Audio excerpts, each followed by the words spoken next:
Here are 5 different ways that yoga teachers can make money online in 2024. Let's take a look. Number 1, you could sell an ebook. These are great because they're easy to make and easy to sell, especially if they're low priced. 99 cents, $1, $2. Downside is you got to sell a lot of them to really make any money, but it's a great way to dip your toe in the pool. Second option is to start some kind of subscription. The most famous one platform is Patreon, but there's many other platforms out there now.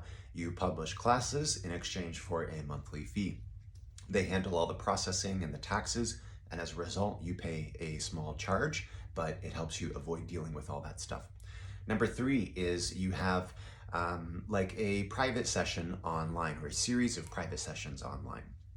I recommend doing at least a 10 class pass or more so that students have time to see results and make progress. Anything less, and you're probably not going to have time to really get the results that they want to see and thus encourage them to sign up more. All right. Number 4 is coming up with some kind of workshop or potentially a mini course.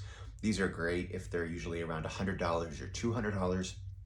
It's a nice way to start earning a little bit more. And if you can record them, then you have a lot of options. You could do live plus recording. You could sell just the recording. Great for making content as well, just taking snippets and posting it online. And then the 5th option is offering a premium high ticket offer. This could be a retreat. It could be a series of really high level training webinars, or it could be a high ticket course where you offer live support and recorded training to people alongside some homework assignments. So those are 5 different ways that yoga teachers can earn an income online in 2024. Hit me up in the comments if you want to learn more about any one of those options.